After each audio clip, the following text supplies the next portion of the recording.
खबरें तफसील से। लोकसभा इंतखाबात में कांग्रेस पार्टी तेलंगाना में तनहा मुकाबला कर रही है। रियासत के तमाम 17 हलकों से कांग्रेस पार्टी ने अपने उम्मीदवारों को मैदान में उतारा है। रियासती कांग्रेस पार्टी के इंचार्ज आरसी कुंतिया ने यह बात कही। गांधी भवन में मीडिया से बात करते हुए उन्होंने कहा कि टीआरएस बीजेपी की बी टीम है। कांग्रेस लीडर शब्बीर अली ने वजीर आला केसीआर पर जमहूरियत का खून करने का इल्जाम आयद किया। में सारा भारतवर्ष में जो अनार्की गवर्नमेंट एनडीए के नेतृत्व में चल रहा है और तेलंगाना में टीआरएस और केसीआर का जो गवर्नमेंट चल रहा है, जहां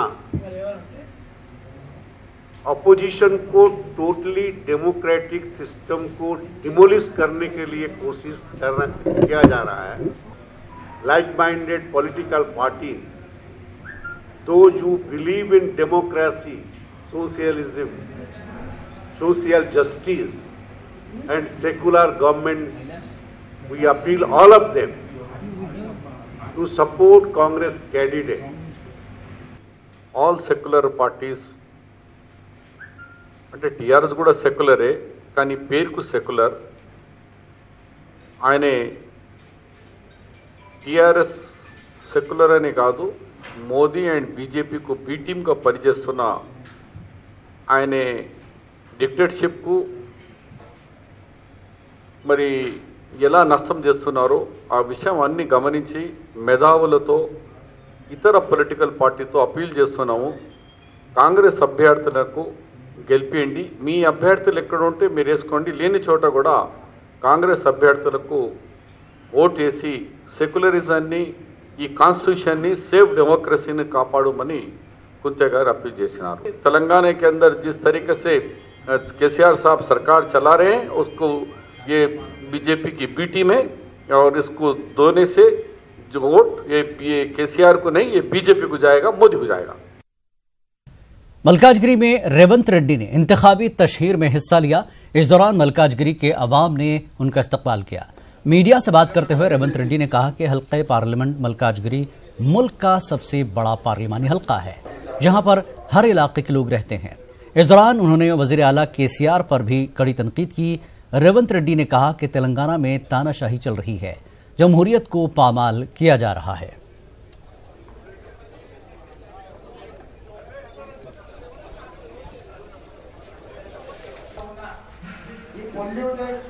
హైదరాబాద్ ను దేశానికి రెండవ రాజధానిగా చేయాల్సిన అవసరం ఉన్నది. ఇయాల ప్రాంతాలు దక్షిణ భారతదేశం, ఉత్తర భారతదేశం అనే చర్చ జరుగుతున్న సందర్భంలో ఆనాడు బాబాసాహెబ్ అంబేద్కర్ గారు స్పష్టంగా చెప్పారు, ఈ రెండు ప్రాంతాల మధ్య సమన్వయంతో పరిపాలన సజావుగా జరగాలంటే రెండవ రాజధాని దక్షిణ భారతదేశంలో కూడా పెట్టాలి, అది హైదరాబాద్ అనువైన కేంద్రం అని.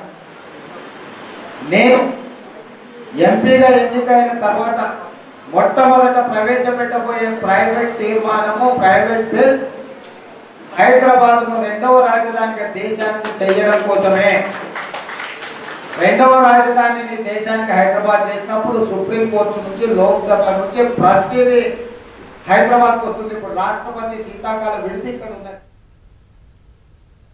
तेलंगाना में चल रही दलबदली की सियासत पर कांग्रेस लीडरों ने सख्त बरहमी का इजहार किया।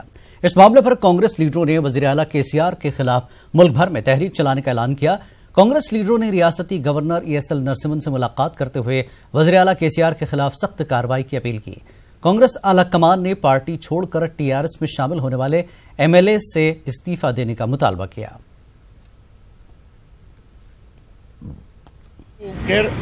Telangana address this question, hear the concerns, political and also constitutional action.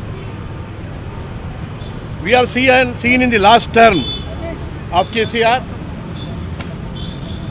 what he has done. The legislature or the sovereignty of the parliament, sovereignty of the state legislatures have been protected by the fathers of the Constitution of India. Even sometime, which is not a post for the judicial review, The idea is that to protect the sovereignty of the people, protect the sovereignty of the legislature and the parliament. That power which is given by our constitutional fathers have been totally and grossly misused. And doesn't act. That means to say rule of law or Rajadharma is just stopped at the border of Telangana. Vote हर शहरी का आईनी हक है। Voters को चाहिए कि वो किसी के दबाव में ना आए, बल्कि ईमानदार शख्स को वोट देकर मुल्क का मुस्तकबिल रोशन करें। ये जिम्मेदारी हर शहरी की है। वोटिंग फीसद में इजाफे से मुताल्लिक शऊर बेदारी प्रोग्राम मुनक्किद किया गया। वरंगल में मुनक्किदा शऊर बेदारी प्रोग्राम में तलबा की कसीर तादाद मौजूद थी। इंतखाबी ओहदेदारों ने तलबा से कहा कि हर शहरी को वोट का इस्तेमाल करने के लिए बेदार करना हम सब की जिम्मेदारी है।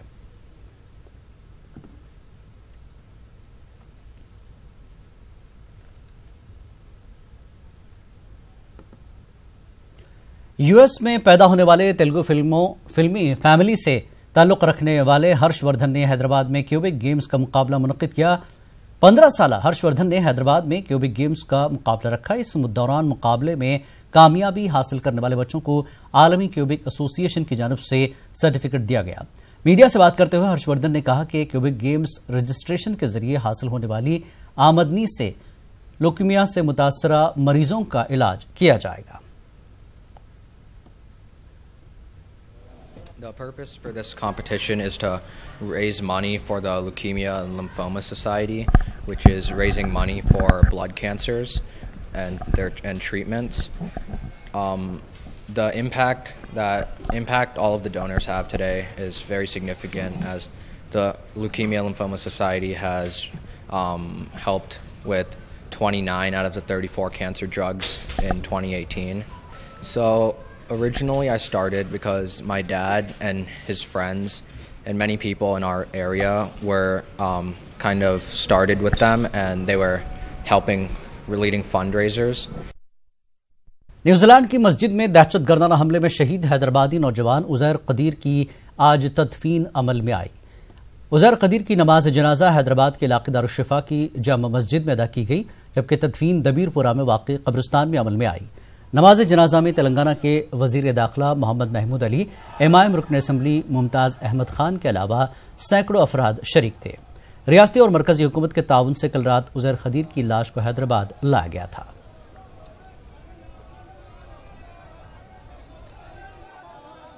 शहीद की नमाज जनाजा पढ़ने का अल्लाह ने हमको मौका अता फरमाया। न्यूजीलैंड का जो वाक़या हुआ है, जिसमें 50 जो है मुसलमान नमाजियों को शहीद किया गया है, ये एक अफसोसनाक वाक़या है। मगर उसमें से एक यहाँ पर जो जनाजा लाया गया है हैदराबाद में, वो अल्लाह के फजल से जन्नती है। ये एक जन्नती के नमाज जनाजा पढ़ने से मेरे को भी बहुत बड़ा सुकून हुआ कि ये नेमत बहुत मुश्किल से मिलती है, और ये शहादत की मौत किस्मत वालों को मिलती है। मरना तो इंसान को है, जो पैदा हुआ एक वक्त उसकी मौत का वक्त ज़रूर है, मगर इस तरह की मौत, शहादत की मौत, ये बहुत बड़ी अल्लाह की नेमत है। वो हमारा अमेज़ॉन में उसके साथ हम काम करते थे, हमारा कोलिग था, बहुत अच्छा बंदा था। उसका पर्सनालिटी से दूसरा दोस्त नहीं मिल सकता हमारे को। जो हमारे को लॉस हुआ है, बहुत बड़ा लॉस है। और उन्होंने जब यहाँ से अमेज़ॉन में रिज़ाइन करके चले गए था, न्यूजीलैंड में जाने के बाद भी उन्होंने हमसे टच में था, कॉल करता था, वीडियो कॉल करता था, अच्छा से बात करता था, हमारे को भी हौसला देता था, तुम भी अच्छा सेटल होना वो बोल के। वो जो हम फ्रेंड को लॉस करे, बहुत बड़ा लॉस है हमारे को। शराब पीकर गाड़ी चलाने वाले एसआई पर गाज गिर गई है। हैदराबाद पुलिस कमिश्नरेट के अहाते कालापत्थर के सीआई विक्रम सिंह ने कल रात शराब पीकर गाड़ी चलाते हुए टू व्हीलर को टक्कर दे दी। इस हादसे में टू व्हीलर पर सवार 2 अफराद शदीद जख्मी हो गए। सीआई विक्रम सिंह तिरुमलागिरी चौराहे पर अपनी गाड़ी से टू व्हीलर को टक्कर दे दी। जांच के बाद city police commissioner Anjani Kumar ने सीआई को ओहदे से बरतरफ कर दिया। हैदराबाद के इलाके काचीगुड़ा में वाक़े एकेएम हॉस्पिटल में ग़िज़ा के इस्तेमाल से 15 बच्चों की सेहत बिगड़ गई, जिसके बाद इन बच्चों को नीलोफर अस्पताल में शरीक किया गया। सरपरस्तों ने इल्जाम आयद किया कि अस्पताल इंतजामिया की लापरवाही के सबब ये वाक़या पेश आया है। में है, कल को इन्हों क्या करे, खाने को कुछ भी लाए तो भी हमारे बच्चों को कल को कुछ हुआ तो ये लोग का जिम्मेदारी लेना। ऐसा हमको आज उनके बच्चे बीमार नहीं हुए, दूसरे क्या हुआ बच्चों को? क्या हुआ बोले तो रात को क्या खाने को लाए थे, कहते बिरयानी क्या लाए, सो वो खा लिए।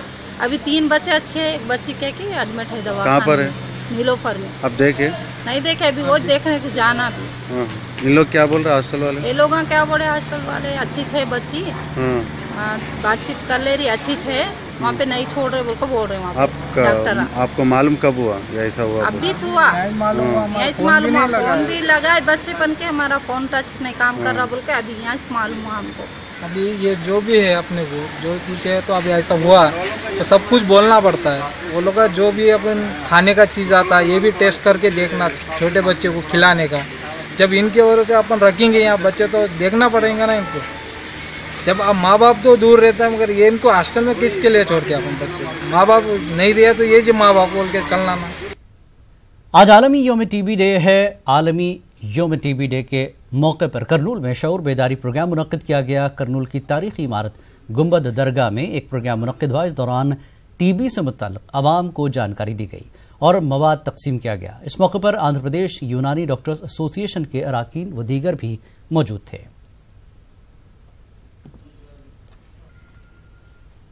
वर्ल्ड टीबी डे आज मनाया जा रहा है सारी दुनिया भर में। ये मर्ज दिख किस तरीके से लाक होता है और उसकी रोकथाम किस तरीके से करना चाहिए, आज आंध्र प्रदेश यूनानी डॉक्टर्स एसोसिएशन अपुड़ा करनूल की जानिब से एक मालूमाती मुहिम चलाई गई, जिसमें तमाम शुरका को दिख मर्ज किस तरीके से फैलता है और उससे कैसे रोकथाम करनी चाहिए, ये मालूमात फराहम किए गए। और उसके साथ ही साथ प्रेसिडेंट साहब के जरिए मास्क और मालूमाती पर्चे भी जो है अवाम उन्नास में तकसीम किए गए। शुष्क का मर्ज है, बिलखुसूस तिब्बे नबी सल्लल्लाहु अलैहि वसल्लम और तिब्बे यूनानी के जरिए शहद का इस्तेमाल करना और शरबत एजाज और माउल लहम और खुर्स सरतान और हब्बेसीन इस तरीके के अद्वियात इस्तेमाल करने से इस बीमारी को रोका जा सकता है। उसके साथ ही साथ असलुसूस और इस्तकुदूस और लो के सबिस्तान और लो के अमलतास इस तरीके के अद्वियात जो है मर्ज दिख को कंट्रोल करने में बहुत कारगर साबित होते हैं। आंध्र प्रदेश में इंतखाबी सरगर्मियां तेज हो गई हैं। वाईएसआर कांग्रेस पार्टी करनूल पर अपना परचम बुलंद करने की कोशिश में है, जिसके लिए फिल्म अदाकारों की खिदमत हासिल की जा रही है। वाईसीपी की टिकट पर करनूल असेंबली हल्के से मुकाबला कर रहे हफीज खान ने मुख्तलिफ इलाकों में इंतखाबी मुहिम चलाई। इस मौके पर वाईसीपी कारकुनों की कसीर तादाद मौजूद थी।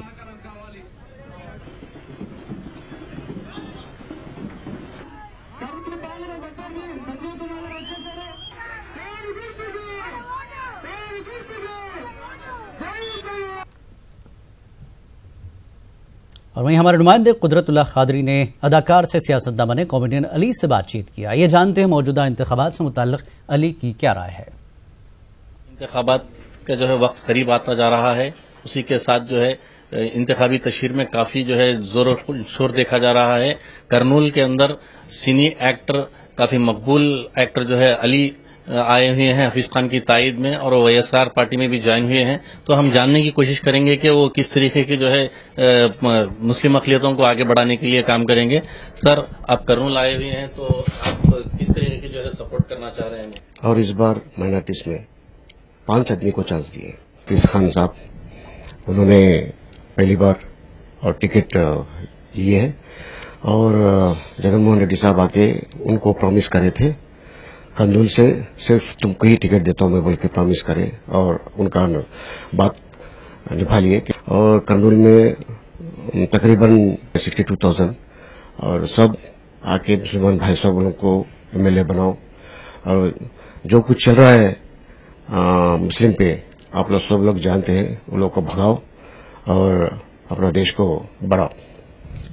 अब ये जो है हमारे हफीज खान साहब की तायद में आप जो है तशहीर कर रहे हैं, तो आपको कैसा लग रहा है कि पब्लिक में कैसा रिस्पांस है? रिस्पांस बहुत अच्छा है, सब उनको बहुत अच्छा चाहते हैं और मुबारकबाद देते हैं सब उनको।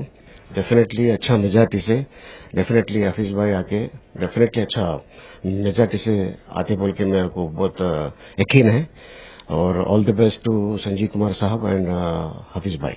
रियासत में जो है पूरे स्टेट में मुस्लिम अक़लियतों की हालत काफी पसमानदा है, काफी लो कैटेगरी में जा रहे हैं, तो इसको डेवलप करने के लिए आप जगन साहब से कुछ बात करेंगे? डेफिनेटली डेवलप होगा। क्यों बोले तो पहले उनके अब्बा जी रहते थे वाईएस राजशेखर रेड्डी साहब, तो उन्होंने बहुत मुस्लिम्स को बहुत आगे बढ़ा दिए और इस बार जगन साहब भी डेफिनेटली उन्होंने भी चांस देंगे और जो कुछ लेना है मुझसे मेरे से मांगो, मेरे को जिताओ, मेरे से मांगो, मैं देता हूं। क्यों बोले तो हम बात दिए तो हटने वाले नहीं हैं। तो इस बार हमको जिताओ, डेफिनेटली वही जगन साहब डेफिनेटली सीएम होंगे और अच्छा मेजॉरिटी भी आएंगे। एजुकेशन और हेल्थ सेक्टर में आगे बढ़ने के लिए वाईएसआरसीपी क्या स्टेप्स लेगी? ये नवरत्न बोल के एक अच्छा कॉन्सेप्ट ले लिया उन्होंने, और गरीबों को घर और हॉस्पिटल्स और एजुकेशन और पेंशन्स और जितने भी जो कुछ नवरत्न का वो कॉन्सेप्ट है, वो कॉन्सेप्ट डेफिनेटली पब्लिक में बहुत अच्छा जाएगा। शुक्रिया अली साहब। हमारे साथ जो है मशहूर सिनी अदाकार अली साहब थे। इन्होंने बताया कि उन्होंने जो वाईएसआरसीपी से उनसे ताल्लुकात है उसकी बिना पर जो है उन्होंने वाईएसआर पार्टी में जो है शामिल होकर वाईएसआर की तशहीर के लिए काम कर रहे हैं। उन्होंने पूरा यकीन दिलाया कि रियासत में आने वाली हुकूमत जो है वाईएसआरसीपी की ही होगी। सैयद कुदरतुल्लाह कादरी, करनूल। कांग्रेस पार्टी के जरिए ही आंध्र प्रदेश को खुसूसी रियासत का दर्जा मिल सकता है। करनूल हल्के पार्लियामेंट के कांग्रेस उम्मीदवार अहमद अली खान ने ये बात कही। हमारे नुमाइंदे कुदरतुल्लाह कादरी ने अहमद अली से इंतखाबात से मुताल्लिक बातचीत की। कमेटी के मेंबर, डिस्ट्रिक्ट कांग्रेस कमेटी के प्रेसिडेंट और कांग्रेस पार्टी के करनूल के उम्मीदवार अहमद अली खान हैं। आइए हम उनसे जानने की कोशिश करेंगे कि जो आने वाले इंतखाबात हैं उसमें जो है उनका राय अमल क्या होगा। खान साहब, सबसे पहले आप ये बताइए कि आने वाले इंतखाबात में कांग्रेस पार्टी कितने असेंबली और कितने पार्लिमानी हलकों में हिस्सा ले रही है? सारे पूरे 175 असेंबली सीट्स और 25 पार्लियामेंट सीट्स में कांग्रेस पार्टी पूरा हिस्सा ले रही है और बहुत ही जोरों से ले रही है। इसमें मुस्लिम उम्मीदवार कितने जो है कंटेस्ट करने जा रहे हैं? पार्लियामेंट की आपको तो लिस्ट आ चुकी है, जिसमें 3 मुस्लिम उम्मीदवार है। एक करनूल पार्लियामेंट है, एक राजमपेट पार्लियामेंट और एक गुंटूर पार्लियामेंट है। कांग्रेस जो है इस बार किस एजेंडे पर अपना जो है इंतखाबात लड़ेगी? देखिए, सबसे आज आप जानते हैं कि 5 करोड़ आंध्र प्रदेश का सबकी एक ही आवाज है, एक ही रिक्वायरमेंट है, special category status. Special category status Congress party का वादा 2014 में भी था और आज भी है। और आप देखे जाएंगे तो राहुल गांधी जी जितने बार भी आंध्र प्रदेश आए हैं, हर बार उन्होंने एक ही वादा किया है कि जैसे 2019 में वो प्रधानमंत्री बनेंगे, सबसे पहली फाइल आंध्र प्रदेश को स्पेशल कैटेगरी स्टेटस की साइन होगी। हमारे साथ करनूल पार्लिमानी उम्मीदवार अहमद अली खान साहब थे।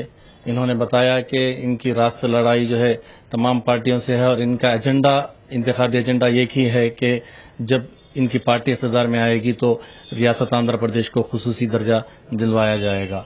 करनूल से मैं सैयद कुदरतुल्लाह कादरी। आंध्र प्रदेश में मुसलमानों को आबादी के तनासुब से सियासत में हिस्सेदारी न मिलने पर मुसलमानों में गम गुस्से की लहर देखी जा रही है।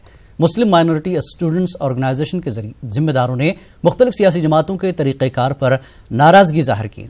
जिम्मेदारों ने तमाम मुस्लिम उम्मीदवारों को कामयाब बनाने की अपील की। उन्होंने कहा कि तेलुगु देशम और वाईसीपी ने बहुत कम मुस्लिम उम्मीदवारों को मैदान में उतारा है। जेएसपी जनसेना पार्टी 7 मुसलमान एक एमएलए एक एमपी दिए, YSR Congress party 5 MLA ticket मुसलमान को दिए और टीडीपी पार्टी 4 एमएलए टिकट मुसलमानों को दिए। इसके शुक्रगुजार हैं हमें। लेकिन बात क्या है, एमएलए जो भी एरिया में मुसलमान ठहरता, मुसलमानों से मिलके मुसलमान को जिताओ, मुसलमान एमएलए को वोट डालो, पार्टी ना को देखो, पार्टी से जरूरत नहीं, कोई सी पार्टी क्या करने का नहीं। जम्मू कश्मीर के साबिक वजीर आला फारूक अब्दुल्ला 26 और 27 मार्च को करनूल का दौरा करने वाले हैं। इस दौरान वो तेलुगु देशम पार्टी की ताईद में इंतखाबी मुहिम चलाएंगे। तेलुगु देशम लीडर सोमी शेट्टी ने प्रेस कॉन्फ्रेंस के दौरान ये बात कही। सोमी शेट्टी ने बताया कि फारूक अब्दुल्ला अपने 2 रोजा दौरे के दौरान नंदियाल, करनूल और इमगनूर में तेलुगु देशम पार्टी की ताईद में इंतखाबी मुहिम चलाएंगे। కర్నూలు జిల్లా అసెంబ్లీ ఎన్నికల విజయం కోసం, పార్లమెంట్ అభ్యర్థుల విజయం కోసం చంద్రబాబు నాయుడు గారు, కాశ్మీర్ మాజీ ముఖ్యమంత్రి ఫారూక్ అబ్దుల్లా గారు ఇద్దరు కూడా ప్రచార నిమిత్తం రాబోతున్నారు. ఎందుకంటే ఫారూక్ అబ్దుల్లా గారు కూడా 25 సంవత్సరాల కిందట ఈ కర్నూలుకు ప్రచారం వచ్చాడు. అప్పుడు నేషనల్ ఫ్రంట్ పార్టీ ఉన్నప్పుడు, ఎన్టీ రామారావు ఉన్నప్పుడు. అయితే ఇప్పుడు మళ్ళా 20 సంవత్సరాల తర్వాత ముస్లిం సోదరులకు ఒక ఇది ఇవ్వాలని చెప్పేసి ఆయన కూడా ఇవాళ తెలుగుదేశం పార్టీ ఇక్కడ అవసరం, ఈ రాష్ట్రం తెలుగుదేశం పార్టీ అధికారం రావాలి, తెలుగుదేశం పార్టీ చంద్రబాబు ముఖ్యమంత్రి అవసరం అని చెప్పే ఉద్దేశంతో ఇవాళ ఫారూక్ అబ్దుల్లా గారు తెలుగుదేశం పార్టీ తరఫున ముస్లిం సోదరులకు ఒక సందేశం ఇవ్వాలని చెప్పేసి ప్రచారానికి చంద్రబాబు నాయుడు వెంబడిస్తున్నారు. विजयनगरम में इंतखाबी मुहिम तेजी से जारी है। इंतखाबात में कामयाबी के लिए तमाम सियासी जमातें अपने अपने इलाकों का हंगामी दौरा करते हुए अपनी अपनी पार्टी को कामयाब बनाने का आवाम से मुतालबा कर रहे हैं। विजयनगरम में वाईएसआर कांग्रेस पार्टी के एमपी और एमएलए उम्मीदवार ने मुश्तरका तौर पर इंतखाबी मुहिम चलाई। इस मौके पर वाईसीपी कारकुनों की कसीर तादाद मौजूद थी। वाईसीपी उम्मीदवारों का कहना है कि जगन की क़यादत में ही रियासत की तरक्की मुमकिन है।